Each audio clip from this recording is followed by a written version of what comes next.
Subscribe कीजिए exam सब के यूट्यूब चैनल को, क्योंकि यहाँ होती है केवल ज्ञान की बातें, आपकी एग्जाम की बातें सटीकता के साथ।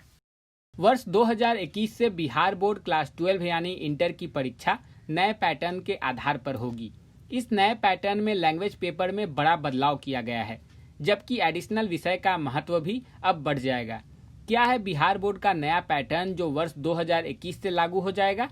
आइए इस पर एक नज़र डालते हैं। अगर आपके मन में अपनी एग्जाम से रिलेटेड कोई सवाल हो तो आप हमें फेसबुक, ट्विटर या इंस्टाग्राम पर डायरेक्टली मैसेज कर सकते हैं। लिंक वीडियो के डिस्क्रिप्शन और आपके स्क्रीन दोनों ही जगह मौजूद है।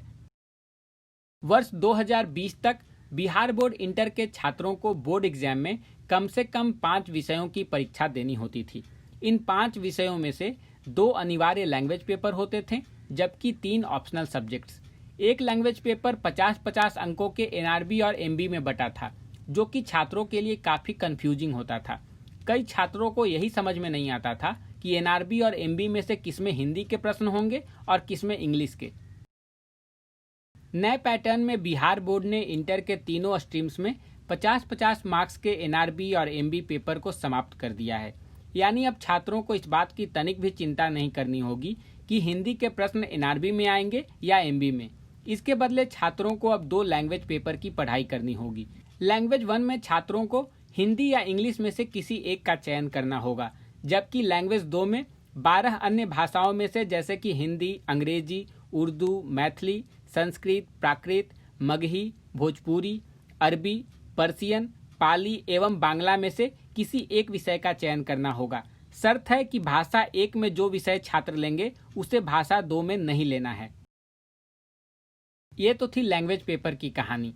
चलिए अब नज़र डालते हैं कि एडिशनल विषय को लेकर नए पैटर्न में क्या बदलाव किया गया है। जहां तक ऑप्शनल विषयों का सवाल है तो आपको पहले की ही तरह अभी 3 विषय पढ़ने होंगे। यानी जैसे पहले साइंस स्ट्रीम के छात्र फिजिक्स, केमिस्ट्री और मैथ्स या फिजिक्स, केमिस्ट्री और बायोलॉजी की पढ़ाई करते थे, अब भी उन्हें 3 विषय की पढ़ाई करनी होगी। लेकिन नए पैटर्न में बिहार बोर्ड ने एक एडिशनल विषय को जोड़ दिया है।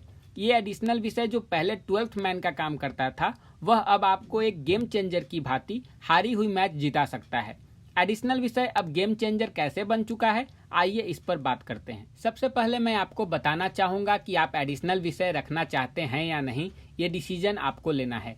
बेसिकली आप चाहें तो अभी 5 विषयों की ही केवल एग्जाम दे सकते हैं, यानी बिहार बोर्ड एडिशनल विषय आप पर थोप नहीं रहा है।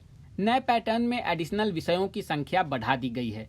जैसे पहले साइंस स्ट्रीम के छात्र केवल मैथ्स, कंप्यूटर साइंस और मल्टीमीडिया को एज एडिशनल विषय रख सकते थे, परंतु अब पीसीएम के छात्र भी चाहें तो बायोलॉजी को एडिशनल विषय के रूप में चूज कर सकते हैं।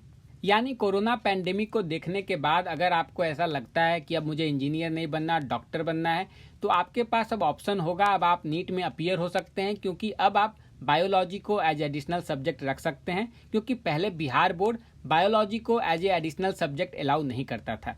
अगर आप चाहो तो चुने हुए 2 लैंग्वेज पेपर्स के अलावा किसी तीसरे भाषा को भी एडिशनल विषय के रूप में चूज कर सकते हो। यानी अगर आपने लैंग्वेज पेपर 1 और लैंग्वेज पेपर 2 में हिंदी और इंग्लिश को सिलेक्ट किया है, तो आप एडिशनल विषय के रूप में उर्दू, संस्कृत, मगही या भोजपुरी या अन्य भाषाओं को भी सिलेक्ट कर सकते हो। एडिशनल विषय को अब गेम चेंजर मैं इसलिए कह रहा हूँ क्योंकि अगर आप 5 विषय में से किसी एक में फेल होते हो और एडिशनल विषय में पास हो जाते हो, तो एडिशनल विषय से आप उस विषय को बदल सकते हो जिसमें आप फेल हुए हो और आपको पास डिक्लेयर कर दिया जाएगा। लेकिन ध्यान रहे कि अगर आप दोनों लैंग्वेज पेपर में फेल हो जाओगे, तब आप एडिशनल विषय से लैंग्वेज पेपर को स्वैप नहीं कर सकते। 2 में से किसी एक लैंग्वेज पेपर में पास होना अनिवार्य है, तभी आप इस नए पैटर्न का फायदा उठा पाओगे। जहां तक ऑप्शनल विषय का सवाल है, तो अगर आप 3 में से किसी एक ऑप्शनल विषय में फेल होते हो और एडिशनल विषय में आप पास हो जाते हो, तो फेल हुए ऑप्शनल विषय को आप आसानी से एडिशनल विषय से रिप्लेस कर सकते हो और उस कंडीशन में भी आपको पास डिक्लेयर किया जाएगा। अंत में मैं आप सभी को बताना चाहूँगा कि इस नए पैटर्न में भले बिहार बोर्ड ने पहले की अपेक्षा एडिशनल सब्जेक्ट को अब ज़्यादा पावर्स प्रदान कर दिया है, लेकिन जब बात परसेंटेज की होती है तो पहले की ही तरह अभी परसेंटेज निकाला जाएगा। यानी कि अभी परसेंटेज 500 अंकों के आधार पर होगा। छठे विषय में आप कितना भी मार्क्स लाओ, वो आपके परसेंटेज को अफेक्ट नहीं करेगा।